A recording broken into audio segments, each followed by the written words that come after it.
in game number 1 against their tank strategy. We have to see what kind of adaptations they will make. You know, if they leave Zac open, are they going to be the ones to select it on this side? Wait to see right here. Fiora also off the table. Ssumday having play that champion and one that Immortals doesn't like to play too much themselves. More Thresh bans away from Olleh.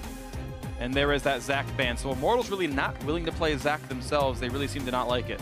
Now, they may be going for the Galio here. If you're Dig, you have a few options. You can ban out something like Galio or Kennen if you're concerned about that, or you can leave both open and look for a trade, and that's likely what we will see coming out.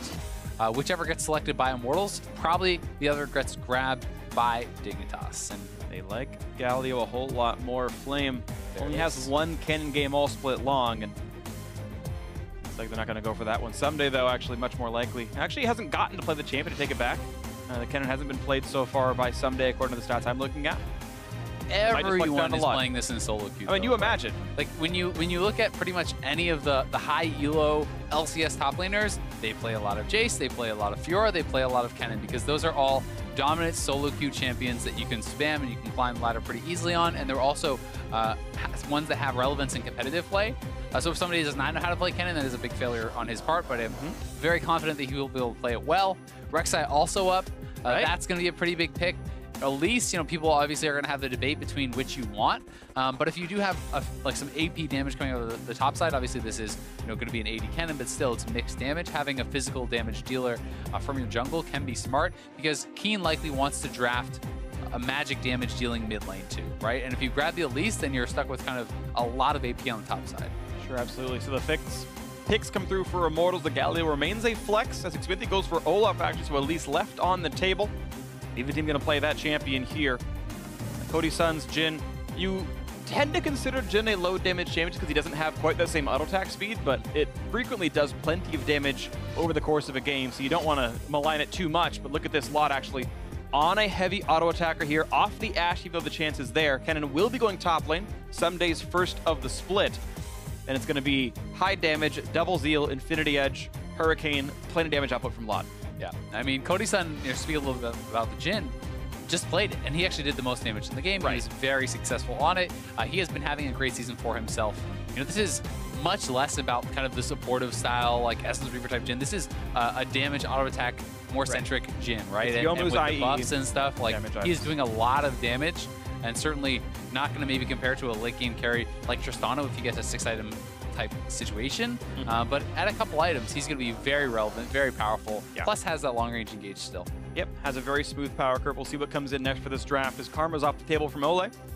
And again, the fact that this Galio is still a bit of a flex, maybe they want to consider banning some top laners, banning some mid laners, who knows which.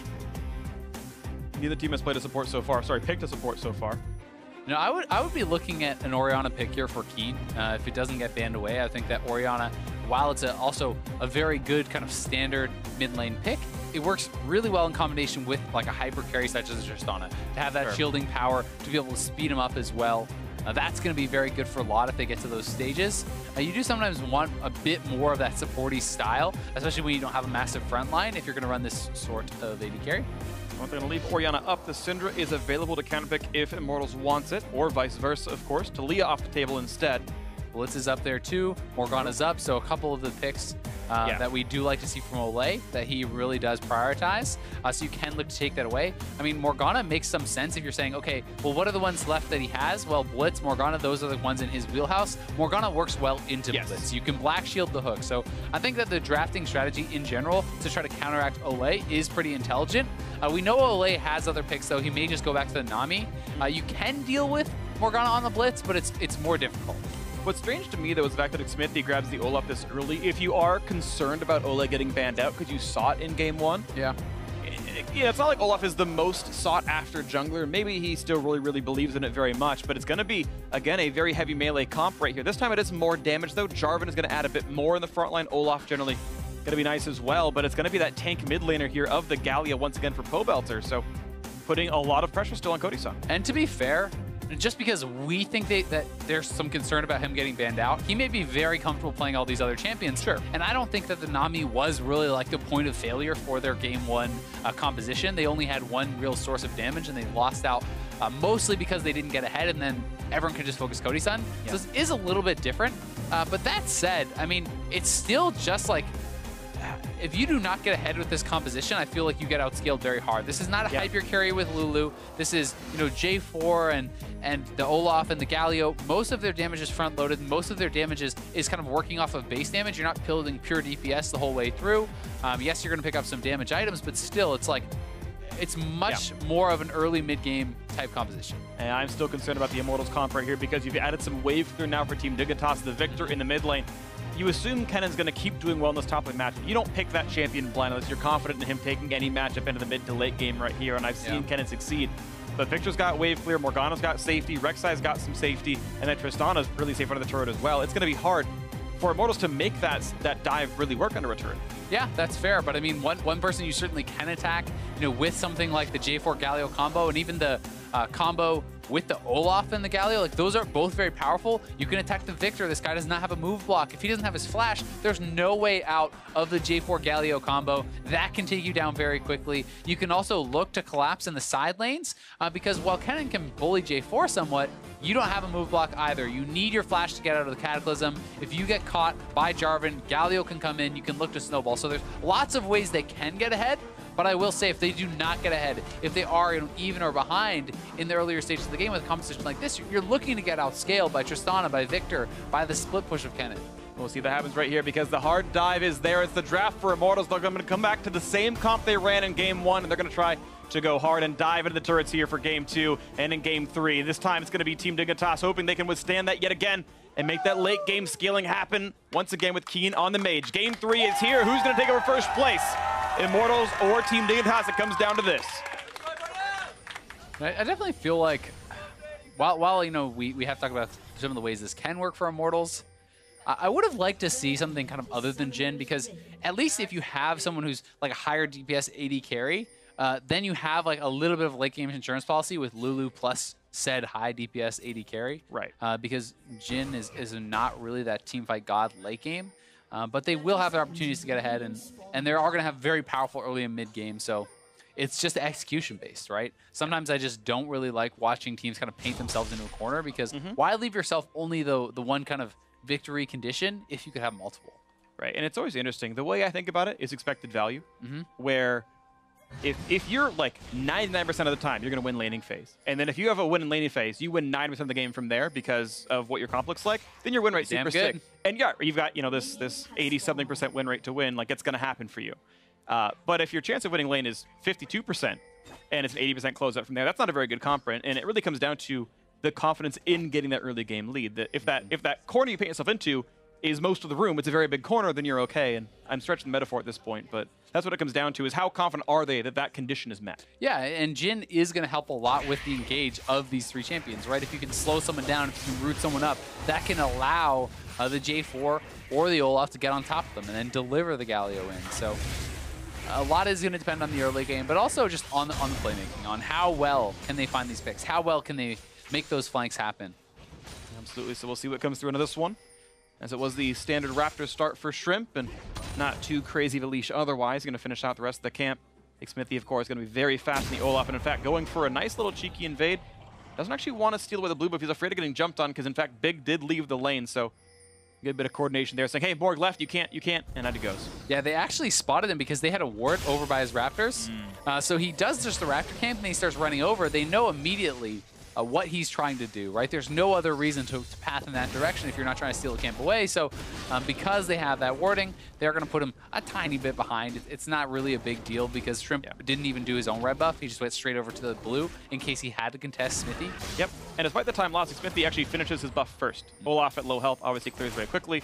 And so despite, again, all the time back and forth, he is ahead on this one. Shrimp, 7 health left on that blue buff. We got a quick pause. Don't know what it is, but I will hear what it is shortly. Of course, our lovely production staff will tell us what was up with that. So we wait to see what comes through. And hopefully no major issue, and we can just get underway here pretty quickly. Sometimes it can just be a sound issue, some little thing like that can get solved very, very quickly. Seems like it's an issue with Lod. Yep, he says he cannot hear game sounds, so he's going to restart his game client. I assume he checked the box saying, yes, I do have game sounds. I assume the headset's plugged in. And so, Lod actually has 0 CS right now, so maybe it was a little bit distracted by that. Obviously, you know, they lost the push on the wave, so you do kind of have to step back at that point. But certainly not something you want to play with. No, not exactly the case here. I actually know of a few players who purposely play without sound. I don't believe in that. I think that's very silly. There's plenty of game cues that have sound attached to them that you want to hear, like MF Ultimates. And of course, Lod in the same boat. He likes his sound, and I agree. I do always turn off ambient sounds, by the way, in a game, giving me the option. Yeah, I turn off music. I turn off ambient. I always listen to my own music while I play. I actually don't use my own music because I actually find it a little bit distracting. Oh, okay. I don't want to like sing along and like forget. I actually like when DJ Sona came out, I listened to DJ Sona for a while. But I realized that I was into a wall. Listening. Well, I played worse with it. Like I would turn on the checkbox and I was like, but I like the song so much, I'm losing focus in the game. So it actually sold to inverse power. I never play with DJ Sona music on my team. Kept taking your hands off the mouse, had the glow sticks out. Just start raving. Just going nuts at the desk. I mean, you don't even know. In 7th grade, I definitely tried to learn to rave. Me and my friends, we'd bring 7th grade. In 7th grade, me and my friends, we'd bring glow sticks to the school dances. And we would, we'd learn to do figure eights and stuff. I mean, I'm follow-up question: are there any videos of no. 7th grade David Phreak Turley? I mean, that would have been right 2001, right? Smartphones weren't out at that point, so there was no YouTube. There was no video evidence of my raving. That is very unfortunate. I know. Unlucky for you. Sorry, buddy. But you can't find it. But we are ready to go back into this one. Team Dignitas ready to go, and of course, Immortals the same. And it's worth noting, by the way, Lod has 2 CS right now. He's got 3. He is scaling up massively in the skyrocketing. Skyrocketing. Yeah, there we go. All right, so we are back into the game, and we'll have to see exactly how these guys are going to play it out. We're going to pause real quick for the broadcast sake this time around, because we weren't able to switch up. I don't know what caused it exactly, but because you guys can't see what's going on, we play League of Legends for you at home and you in the audience here, not just so I can, talk into the ether. So once we do get that sorted out, we'll be back into the game, and I blame Lod. Is what it comes down to. I will not blame Lod. I will defend him. All right, Lod, you're my homie. I'm just kidding, man. You're playing one of my favorite champions in Tristana as well. It's interesting. It was something that I brought up a little bit before. I've just been very interested in the evolution of the bot lane champions because there have been some item changes, right, with Ardent Sensor moving around and Redemption moving around and Locket moving around and Zeal's being cheaper and whatnot. New champions shown in the bot lane. And a lot of people credited the rise of Tristana with, well, we're seeing tank supports all the time. And Trist is considered a weaker laner, especially against poke supports. So when you stop seeing poke supports, like, wait, Trist can get a free lane and can now scale up. So the metagame says we're seeing tanks, so now I'm allowed to play Trist. And this is what I like seeing. This is, in my opinion, like the right use of the term playing with the meta or the metagame. What everyone else is doing is giving you free lanes because they're playing Tahm Kench, they're playing Braum. So I'm allowed to play a greedy champion like Trist that I couldn't in a Zyra world, but I can in a Braum world. And so Tristana is a reaction to the metagame of tank supports. Yeah, and Doran Shield going to help out with that as well, of right? Course. That's certainly they all matter. Something nice. Plus, we are in a world where lane swaps are happening more frequently now, right? And if you send your bot lane top pretty early on, if you can get the jump on that, Tristana crushes turrets very, very fast. So this is certainly another area where the champion can be very, very useful. Yeah. And as we all know, it is extremely powerful in the late game as a team fighter. Yeah. And what it seems to be, though, as well, is as I unpack that situation a little bit more, the reason they even bring Trist in the first place is it feels like she's a surrogate Caitlyn. Caitlyn is the most sought-after bot laner right now in League of Legends because Infinity Edge is deeper, because Zeal comes online sooner, because Static Shiv and Rapid Fire Cannon are all buffed. You want to play IE double Zeal users. Like, that's the best endgame build right now in League of Legends is IE double Zeal, and Caitlyn, of course, loves that build, and there's no surprise that she's so popular. Tristana also loves those items, and when Caitlyn's gone, Tristana's the next up on that tier list. Still going to be getting bullied out pretty hard. It's a little bit surprising to see, more than a full wave down, this early on for Lod, but they lost the push, and how much of that is to do with him being distracted about the no sound, and how much of that is to do with the matchup and the way it was played, would be up to debate. I think a lot of it is Lulu, honestly. We missed a little bit of it, but again, we talked about how Trist is not a strong laner into ranged supports. You have no skill shots, you have no long range abilities. Olay and Cody Sun can just 2v1 the guy against a rank 1 Dark Binding that does 80 damage and nothing else. And so he has to take the back foot because the matchup here comes to play on the top side, though, goes to Zon. They want Ssumday. He's got flash, doesn't dodge the axe. Now there's no way out for this one. Ssumday, who gets the kill? He's going to toss it over to Flame. No, it's going to be... Oh, Shrimp's going in. That's going to be a one-way Shrimp. Shrimp is just going to die. He's going to flash for the knockup. But the damage just isn't there. He gives away the double buffs to Flame. That was not a good play whatsoever from Shrimp. I mean, as Ssumday goes down, you have to leave. You cannot go forward on that. And that was just completely throwing away his life and his summoner. There was no chance, really, of actually having that be a positive trade once Ssumday had already died.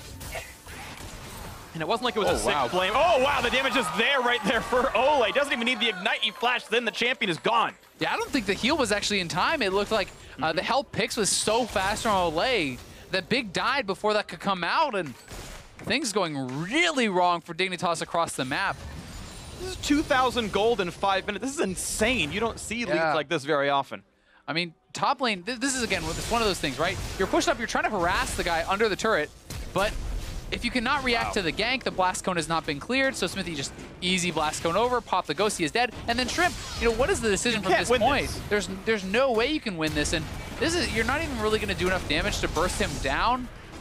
Maybe if you can get your max rage E off and get true damage, maybe you can trade a kill, but even then it's not worthwhile because you're giving up your life and the double buffs for potentially, at best, a trade.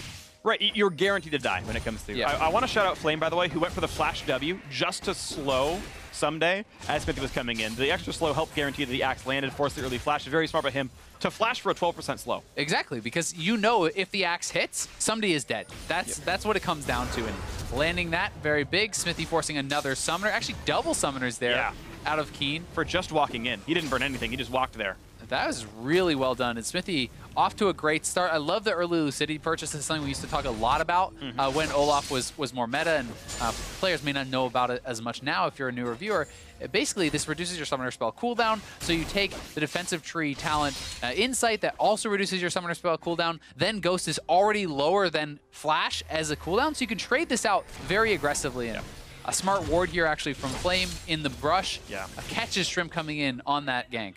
It's a 2 minute and 50. Oh, they're going to look for a 2v2 here. Xmithie's back for it. Maybe too early, though. The Cataclysm's going to buy a bit of time. The shield is there. Here comes Galio, though. The heroic entrance buys a few more seconds, and Shrimp going to get a knockup, but there's no follow-through to be had. Here comes the damage. Xmithie gets one for himself, and Shrimp, where is he going to go? It's 13 seconds. The tunnel cooldown. The kill comes in. A double for Xmithie. 3-0 on the Olaf. Everything going wrong for Dignitas. They were just getting slaughtered. Xmithie moves up. It's already a double level 6 against level 5. Ssumday level 5. Shrimp in the experience makes the world of difference here. And now they can go for an early turret kill. Flame maybe, or sorry, I should say Keane. I misread the name, sorry. He wants to come down to the bot lane, but he can't do it. There's nowhere to fight.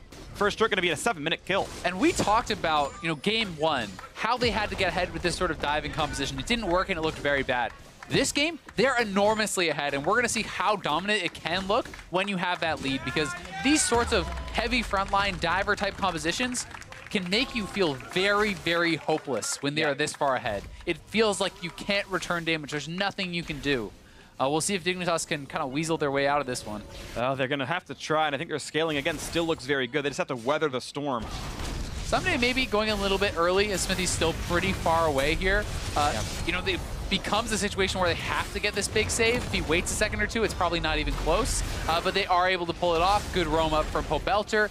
Xmithie knows he can dive and finish off Kennen, who's not even level 6, and then Shrimp has no chance to really get anything done here. And Olaf, you know, at 7 minutes, 8 minutes now, has a completed Cinderhulk plus the Lucidity. Like, this is one of the best early game snowballing champions. You're so strong, your base damages are very high, and you're really, really tanky for this stage of the game. Not only is he 800 gold over any of his teammates, he's over 1,300 gold over any of his opponents. He is ridiculously, stupidly ahead right now. Xmithie can do anything he wants this game. He's actually, you know, closing, not quite, but near double the gold value of Shrimp. Like, that's actually absurd. And he can solo anyone in the game right now. As his ghost comes back up, he can just run at someone. I mean, he doesn't have summoners, right? Like, pretty absurd. Man, even Jesse Perry would be afraid of Xmithie right now into this one. Shout out to old school memes. Shrimp gonna look for something. Oh man, he got like every one of them right there. Xmithie can do no wrong this game. Taking a cue from Flame in the previous one, just goes wherever he pleases and nothing can stop him. Looking for Shrimp. He was standing still. Shrimp's been slow. Does he have a tunnel? No, not for 5 more seconds. He gets a knockup to buy a bit more time, but Xmithie is on the hunt. He wants someone. The tunnel gets him away. This is smart from Xmithie, though, not committing the ultimate or the ghost. He just wants to bully him off and take away this red buff. waits for the smite to come back up, pushes Shrimp out. Now he collects the buff. Now he can threaten to top side. He knows that Shrimp went down to the bottom side. Like, you could very easily dive Ssumday, or you can even 3-man mid. Like, they're very, very precarious in the positioning for Dignitas. And right now, nothing just yet. Of course, Ssumday with ulti and flash available makes it a hard dive to be had. They're not going to go just yet into this one. It's going to be the quick bot lane push here. The serrated Dirk was already in for Cody Sun. Nice bit of damage. You can see what Ssumday can do in the matchup. Like, Ssumday's actually up in farm right now, despite being down on items and such. Yeah, I mean, it certainly is a very favorable matchup early on. It's also interesting to note that Flame decided to go very offensive with his masteries, going for Thunderlords. Very few people do take that. It's almost always Grasp in competitive play. You have the defensive masteries, which help you kind of survive that laning phase a little bit more, but this is a more bursty, heavy style, right? So this is not about surviving. He is looking to all in, and he is looking to kill his opponent, because that is a way that Jarvan can take over in the 1v1. Yeah, I think it makes sense, honestly. I like really Jarvan a lot as a champion because he has so many ways you can build him. You can go full tank, you can go bruiser, glass cannon, whatnot, and I agree. If you're going to win against Kennen at all, it's burst damage, and I think it's very smart by Flame to go for this kind of build. It can make a lot of sense. That said, you need the confidence to do it, and if you mess up this sort of build, like if you are going more offensive with your masteries and very aggressive with your playstyle, has the potential to go very wrong. So that is often why people do take the more defensive, kind of conservative route. And Olay winning his 1v1 with Lod. Curtain call makes him run away. Oops. Back on cooldown. Yeah, that was just a rocket jump to get to safety, so maybe a bit more than needed, but it means turret damage here. Pobelter waiting in the wings, but no fight to be had. And unfortunately now for Immortals, there is no spells up, and they're just going to kill off Keane. That's flash and goes down once again. Xmithie debating whether he should go in there, and getting double summoner out there, that's a big win already, so no real need to actually risk going for that dive. Flame is looking to catch Keane with the lazy recall, but Keane backs all the way up, so we'll get out safely. He's going to lose a lot of farm and a lot of turret damage for this one as Pobelter keeps playing the push game. Yeah, bot turret's done. Yep. Everywhere on the map, Immortals are winning right now. 16 farm for the mid lane. That's the least impactful lane right now. You've got 42 minions up for Cody Sun and Olay. Yeah, almost 5,000 gold ahead was their lead at 10 minutes. Like, they are ridiculous, absurdly ahead. They are now closing in on 6K. Just past 11 minutes into the game, close to knocking down that mid lane turret, which would give them another injection. Plus, they're grabbing up the mountain, even more late game and objective control insurance. So they really can go everywhere. They can do whatever they want here. Have every option under the belt. And here we go. Mountain Drake is gone. So they cannot myth a smite. All is well for him. Beautiful stuff. Gonna try to take away his scuttle, and at least if you can fight for the scuttle, you can hope to deny the Rift Herald access. Flame may be getting collapsed on here. We'll see if he can get out. One versus spotted three. now. Flag and drag, jumps over, not gonna be caught up by Big anymore. Black Shield was late. Nice. So he couldn't flash to follow, but honestly, if Big just Black Shields himself, he can flash follow and Flame's dead there, I think. Yeah, very likely at least. But I mean, Flame still does have his flash, and you don't necessarily know where everyone is on the map if Xmithie is coming. That is a risky follow. But that being said, you have to make risky plays now as Dignitas. You need to make something work. And oftentimes, these low percentage plays are the best you're actually going to get. Right. So you're more willing to commit to those sorts of things. But at this point, you go for any play where the chance of it working is higher than your chance of winning the game. And if you're down the most gold anyone's been against Immortals all split, your chances are about 3% right here. And now the nice knock up there. Lot's still getting to jump away, but he's on the wrong side of this. He's got flash, but it's not going to mean anything. Shut down, and Cody Sun gets his first kill of the game. I mean, Lod was like not even really doing that well 1v1 against the support Lulu at this point. Yeah, two more, and it gets worse. Rough. A couple more snipes on a Shrimp. He's going to stay alive on this one, though. Minion falls down the curtain call. Maybe we see some more in the mid lane. Quick axe toss. Undertow. Xmithie again, just everywhere. Just he can farm his opponent's jungle full time. Really, there's nothing that Trim can ever do to contest him, and they're looking to set up a siege here in the mid lane. Pobelter can always threaten the roam down. If he starts to walk down into the jungle, he'll be very quickly in ultimate range towards that mid lane, so they can threaten dives. Another shot right there on a Keane, losing him 300 health, but we'll see if that dive does come through, if the threat comes in. 6,000 is the gold difference here. A nice snipe by Shrimp, takes with a big wolf. Consolation prizes through and through right now for Team Dignitas. That team is squishy, though. There is no tank on the lineup. Rek'Sai is now more of a fighter. It's a warrior enchant type item, type champion, I should say. Mid lane outer is gone. Gold lead stretches a bit farther. Local gold all goes to Cody Sun. And that's exactly the play that they were trying to set up. You have Pobelter roam down, Xmithie's threatening the flank from the other side, so you have people on both sides, and you really can look to threaten that. Flame should just be able to walk out, as long as he doesn't get bound here. Not really too much threat coming in on him. I think he was respecting a possible flash bind and didn't think that he might be able to do it on reflex, so he's like, if he goes for this, I'm juking sideways, and doesn't come through in the end, he's going to be fine.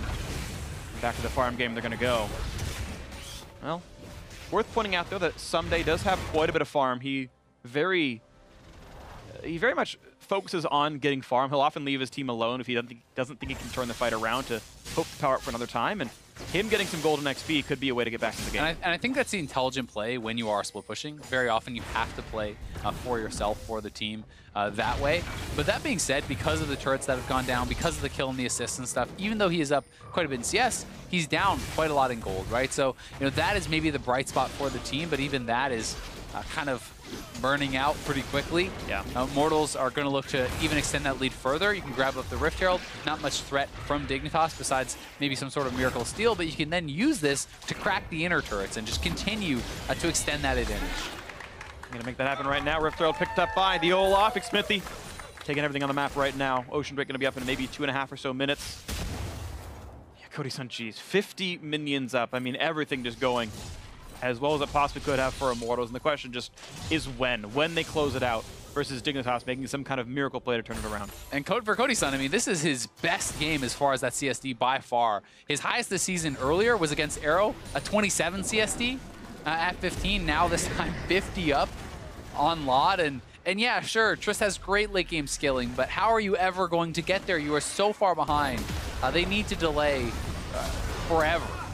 Ooh, nice taunt flash going to be there on Keane. He's going to go for some damage back. This one, the knockups are there. The Wild Growth makes the kill come through. Olay finds that one. Shrimp squishy, but gets some decent damage to Pobelter. He's not going to ult for it. Had the chance to go for more damage. Doesn't want the kill, though, here. And the taunt's going to land. Black Shield buys some time. And Lod is losing all of his health bar right there. Flashes, jumps away, heals, staying alive on this one with Big. Next up, and it's going to be the Rampage now for Xmithie. The curtain call is in. The first shot's going to land. He only needed one bullet. Cody Sun can't count to 4. He doesn't have to.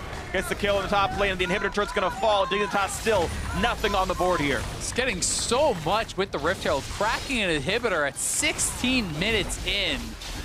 They are still on base for what could be a perfect game. 4-0-4 on Xmithie. He is massive. They just collected a ton more gold. This lead is just absurd, and they have so much gold in their pockets to spend up. You know, Xmithie is going to be basing with like 2,200 gold. He can complete another item. Yeah, holy moly, just what a snowball of a game. And this is just very well done from Pobelter. He channels the taunt, follows flash for flash. Xmithie more than enough damage to finish off the first one. And yes, this is a low chance of this working for Dignitas, but they feel like they need to force a play. Big looks for the big ultimate. Lot is trying to get as much damage as possible out, but it's very difficult for them to ever fight back in a situation like this. You need to have odd number fights. That's really your only hope. If you can have like a 4v2 or something like that, quickly kill them off, maybe you have hope, but an even number of fights, you have to misplay so badly as Immortals to ever really lose. I am sad that Shrimp did not ult in for the kill in the Pobelter, though. That guy was pretty low and he was magic because of stacking. I feel like the Rek'Sai ult actually could have gotten the kill, but perfect game still intact right now for Immortals, as even Olleh is given some farm in the bot lane. May have not had the tag on Pobelter. I'm not actually sure. He definitely did. I was watching for it in the replay. He had the mark on him. He just... Initially, he was only like 1/3, so it's like not quite in kill range. Then he got super low, the tag had fallen off, but I don't know. Maybe I'm missing it and it wasn't quite going to be there. But mid lane under fire now. Pobelter just way too tanky to care about any of this. Looks to take some turret shots. Xmithie going to push him around. Down to half HP, but the turret's going to fall with a shield thanks to Olay. So far, it's been amazing for Immortals here. 10,000 gold now, 18 minutes in. They have just smashed this game now. And Xmithie already with the stone plate completed. He's building towards the locket. Gonna have that incredible shielding combo on his side, and they're gonna be looking to close this one out very, very quickly. The last of the outer turrets has fallen. We'll see how aggressively Immortals wants to play it. If you want to play it really safe, you can just grab the dragon, keep farming the jungle, look for a Baron, and then close out with that. That is kind of the more guaranteed win. But they still could look for opportunities to dive and just close this one out really fast. We'll see what it ends up being. There's the Ocean Break picked up, which means you can stay on the map for longer. Right now, Dig just gonna keep the farm going in the top lane, and to a certain extent, this is almost what you want in a game going this badly, because no one's farming top lane from Immortals, and La just gets solo gold, gets solo XP, and even gets the extra money that comes in from the super minion itself. As long as the turrets stay alive, I mean, losing an Ocean Drake is not the worst thing. Yeah, certainly not. And sometimes in situations like this, the game can stall out from this point, but this is not a composition that doesn't have easy ways to dive, right? Yeah. Like, they have so many ways to dive, so many ways to start up the fights. You Jhin ultimate to zone them off the turret, you send in the Olaf, you send in the Galio, and it's very clear-cut. Yeah, and the Trico doesn't say Fox right there, so you imagine this team.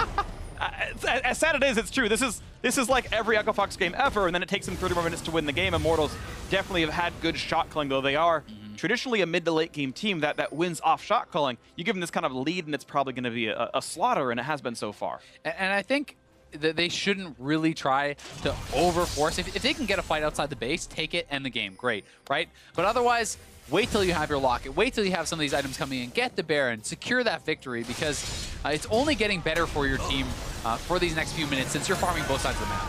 That's the flash out for Ssumday. I'm going to get away from the tag. So ult for flash. A worthy cooldown trade so far. We'll see what comes in next for Immortals. And scaling, like, while it is going to go in favor of Dig, they're so far away from that mattering. Like, this has to be like a 50-minute game for that even to be a conversation, because Immortals is farming both sides of the map. So when you are just getting so much less income, scaling is not really part of the discussion, right? You just can't actually get to the point where that matters at all. I mean, you're looking at Lod, who has pieces of some items versus 2 completed from Cody Sun. He's on his way to his 3rd. Yeah. Game 3 is a lot of season highs right now for Immortals. 10,000 gold lead at 20. Yeah, good luck meeting that one again later on in the season here on this one. Immortals. This is just gone. Just, yeah, 20-minute Baron take, not even a problem. Big is around. The Miracle Bind, there's always a chance. You never say never. And it goes down to Xmithie, of course. He can never miss a smite this game. He's been perfect. Immaculate, and now Big is running out of options. Redemption for the kill! Get him! Oh! Yeah! Olay! 3-0-3 in the swag dance for Pobelter to make it all right. Pobelter's feeling it. He's dancing on the corpse. They know this one is all but over. They're going to look to close it out, pushing in on the top side. They want to get all the waves going. Then you can easily set up the dive. Then you can easily siege. Dignitas has maybe one more fight left in them, but Immortals, they still have the perfect game going here. Have not lost anything. Not a kill, not a turret, not a dragon, or the Rift Herald. And how happy are Immortals fans right now? This game is, I mean, guaranteed to be over at this point. They are the #1 team in the LCS. This is after Huni left the team, after Rainover left the team, after Wild Turtle left the team, after Adrian's been gone as well. The entirely new lineup of rookies and unlikely pickups here. And they are the best team in North America. They've beaten every defending champion. They've beaten every 5-1 team in this week specifically. And here comes the play from Dig, the last fight. The last stand for this one. Shrimp in the back line, the flash to follow they want, and they're gonna pick off Olay. No, they can't. The wild growth in, the shutdown finally comes through thanks to the Rek'Sai. But the trade kill is already in as he's fallen off for this one. Pobelter buying a bit more time, a double kill in for Cody Sun himself, and Ssumday just doesn't have the damage. Galio with a rogue is back into the front line, but it's already 3 missing. It's a 4v2. The perfect game is gone, but I'm sure the fans are okay with the win coming through all the same. It's only 2:20. It's only 22:20 into the game, and the Nexus turrets are already falling right now. 4 versus 2 inside the base. The knockup once again for Flame, who did so much work in Game 2 this series. The big plays in Game 3 as well. Ssumday's days are numbered. Big's gonna fall flat. He's gone on this one. Xmithie refuses to die. He is immortal himself, fitting in so well in the new lineup here. 14-1 in kills, but maybe the Nexus actually won't die just yet. The chase in. Lod gets the one auto attack, but the trade kill is in for the taunt. The knockup on the Shrimp. They might trade that one back in. He's trying to make it happen, but he's going to fall. And now once again, it is 2 versus 4 inside the base as Olay runs down the mid lane to join back in again. Top lane inhibitor to fall pretty shortly, but it looks like this will be a bit of a delay of game. Immortals will not win just yet. They are staying around, though, looking for Ssumday. Over chasing a little bit, one more shot. He gets the arm and the flash to follow, but this could be a trade. A slight oversight, the shutdown comes through. Pobelter taunts a black shield, but it is still an open Nexus. The trade of focus. Do you go for the Nexus? Do you go for the champions? And finally, they do go for the major objective there, as Big is going to limp back to the fountain. And Immortals waiting to close it out. They are savoring their victory. One more kill in for Flame. The Thunderlords triggers. And Immortals close week 4 as the #1 team in North America. The undisputed best team. Close it out with the fastest game this split. Dignitas hardly could have got out of this one faster if they surrendered. Immortals dominated them so badly, and sure, they gave up a couple of kills at the end, but how much more can you ask for? These last 2 games were complete and total domination from the Immortals squad. They got bested in game #1, but they came back with a vengeance. And these guys are on fire. I mean, not only are they #1 in the standings, but they just look like the best team, period.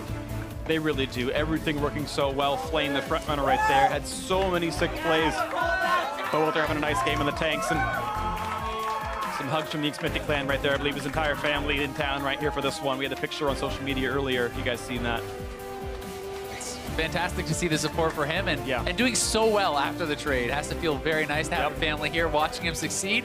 A 2-0 week for Immortals against back-to-back 5-1 opponents who were previously tied for them in first place. Xmithie and co are now in sole possession of first place and will remain in sole possession of first place regardless of the rest of the results this week. Absolutely the case. Beautiful stuff out of this squad, and talked to Xmithie yesterday saying, well, is it gonna be an Immortals logo up there as the next team to win North American LCS? And he gave you this sort of haphazard, yeah, maybe. He wasn't ready to get hyped up about it just yet, but certainly this is a squad worthy of giving support to. These are deserved wins, and some of them have looked so incredible, absolutely. You can see even the subs coming out here, stunt on your screen. And the rest of the coaching staff, everyone else. Immortals can just do nothing but feel happy now. They're done for the week. We'll see them back in week 5 as the #1 team. And I mean, anyone that they're going to be facing has got to realize how good this team is, how much you have to prepare for them. I just think that they're so impressive. You know, even with so much focus on Olay. Again, he had a very good game. Across the board, it just feels like when they succeed so well as a team. You know, you look down the line, yes, there are standout plays, there are standout players, but everyone is doing well. I mean, you know, deathless game for Flame, 6-1-4 for both Xmithie and Cody Sun. Olay getting very involved, Pobelter having a strong game. It's hard to really look at one piece and say, okay, that's where you attack. This is the weakness. This is how you beat Immortals, because they play as such a cohesive unit. Yeah, they really do. This is the team right now. This is the North American best team, and yeah, we'll see as other teams get better and as they improve over the course of the split, who can kind of match this.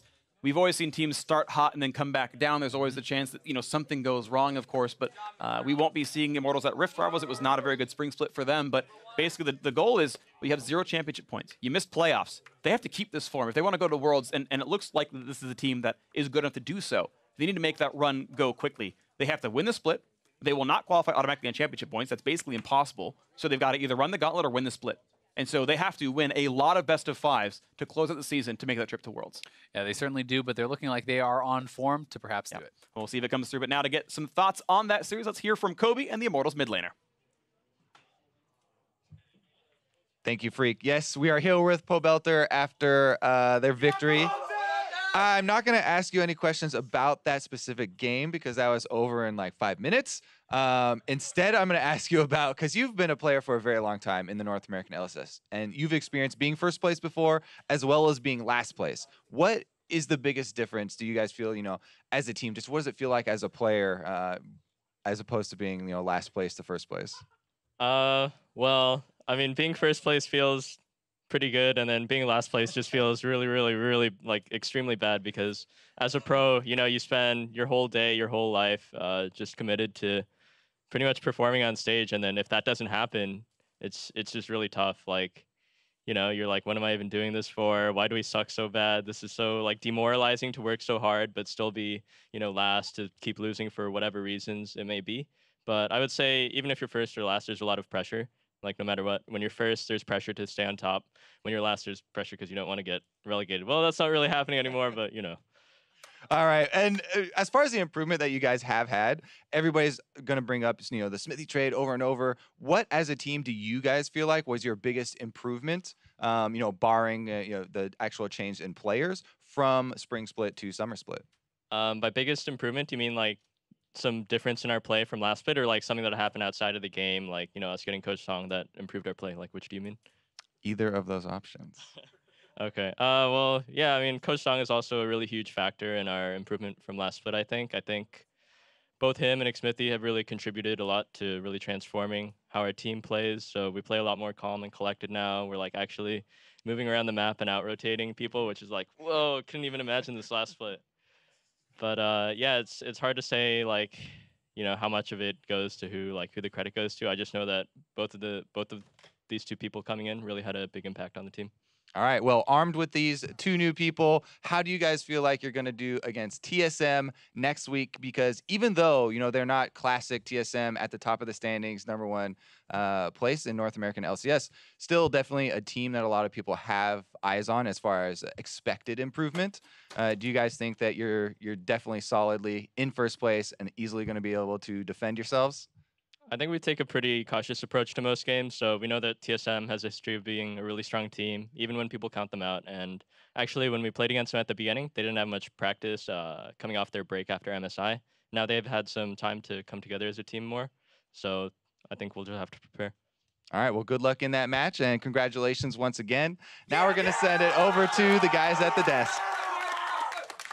Thank you, Kobe. Immortals moves to 7-1, solidly in first place, alone at the top of the table with the fastest game of the split. The biggest gold leads at 10 and 20 minutes this split. I mean, that was just utter destruction there in Game 3. Playing angry or something, and you got to say, Dignitas kind of walked into it a little bit. They obviously want to play around topside, and it feels like Immortals kind of knows this and knows how to either play around it or play straight into it and come out on top. Yeah, it's very interesting, kind of the contrast from Games 2 to Games 3, where Flame was the one who was charged with, you know, dodging the ganks and the tower dives in Game 2, and ultimately was successful in doing so. And then here in Game 3, Xmithie, he flips the script and says, I know I typically spend a lot of time bot, but this time around I'm going to go top and help Flame get off the ground. And overall, it's a great time to do it. This time around, they take the Kennen, or excuse me, they're playing the Jarvan into the Kennen, which doesn't beat it straight up, but does have really good gank assist into it. So while the Kennen pushes in, tries to harass you into the turret, you send the tension up there and try and get the kills because, like we said,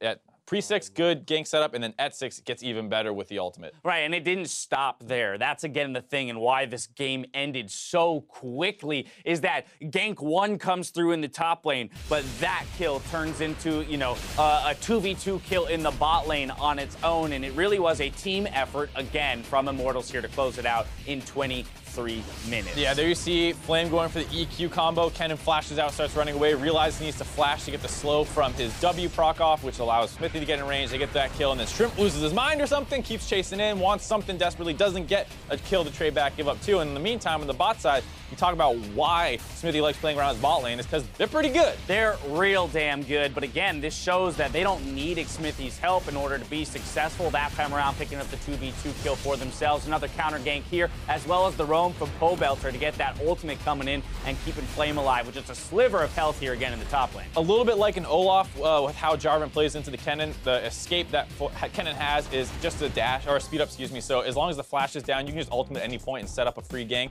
A little late on the Galio, got it a little closer than the Immortals probably wanted, but works out just fine, getting 2 kills, and it's off to the races. That steady, straight mountain climb for the gold. Very much so. They were on track for the perfect game. We did see some messiness in those closing minutes where they took the skirmishes and let a couple people drop, so not quite getting a perfect game. Why didn't Pobelter ult Olay? We're waiting for the first one. There's been so many close, perfect games. It was close, but hey, this leaves us room to hope, right? There's something to strive for. You can't give us the perfect game in week 4, then what are we watching for in all seriousness? But really, this Immortal squad has just continued to impress, and we saw Pobelter talking there a little bit of what they attribute that success to, you know, in part Xmithie and in part Coach Song, but the two of them have really brought a level of calmness and direction to the team so that they can start out macroing people and not just like the old Immortals outskill people. Well, even Pobelter admitted, he's like, I don't know how much credit to give to who. Clearly something just clicked with this team when they came together. Similar to old Immortals actually in 2016, that they kind of just got together and instantly started dominating the North American split. And it seems like a somewhat similar case this time around where they just have some kind of synergy that makes them all improve each other. Now that said, Xmithie will pick up player of the game, so at least within the microcosm of Game 3, he was the top performer. And if we are going to try and put, you know, some kind of value to what he adds to the team to some degree, I would say that for Xmithie, what I've noticed is his understanding of how to support the different carries on his team. Once again, making that change from Game 2 to Game 3 and saying, this time around, I'm going to put my attention to the top side because I know know that's how we win this game, where in previous games he's been able to largely ignore Flame and know that he'll do fine on his own. I think that's the big thing is whenever you give him a comp, he knows how to execute in the early game to get it off the ground. We've seen him play Elise or Nectin, goes up there and gets a dive off. This time around with the Olaf Jarvan combo, get up on that Kennen early, shut him down before he can really bully out the lane. Now, Dignitas here, of course, still remains at 5-2, so it's not a score to scoff at necessarily, but, you know, within this game, they got off to a good start, picking up game 1. Things kind of fall apart in games 2 and 3, so still some struggles for them in terms of responding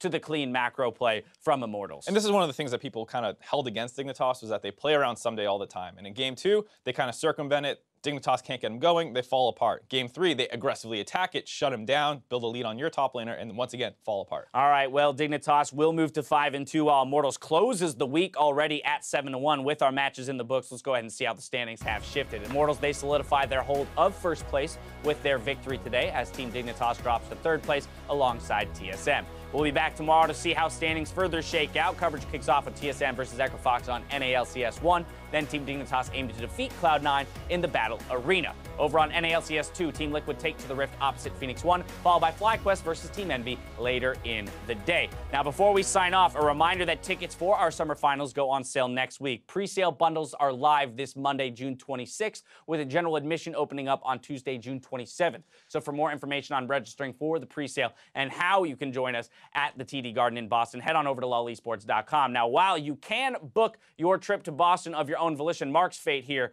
has been left in the hands of the fans. And in just a few hours, we received a swarm of tweets not only detailing... I'll let you know. We received tweets not only detailing, you know, whether or not you wanted Mark to come to the summer finals, but what he should be allowed to do if he does join us. So first up, TT Paradigm and Bezelbaum made clear they love Mark on the analyst desk, but not so much when he's serenading the audience on the big stage. While, hold up, there's some support for you as well. Okay. Don't jump the gun here in the defense. Now, MPR35 and DEX Factor practically begged to have Mr. Zimmerman's voice grace the TD Garden, especially if we go to a Game 5. My question would be to you, are you prepared? Do you feel like you're even more prepared this time around? Would there be a remixed version or something? I feel like that's what makes you a great artist. I'm not doing it. You can't bait me, production. Get out of here. I was there.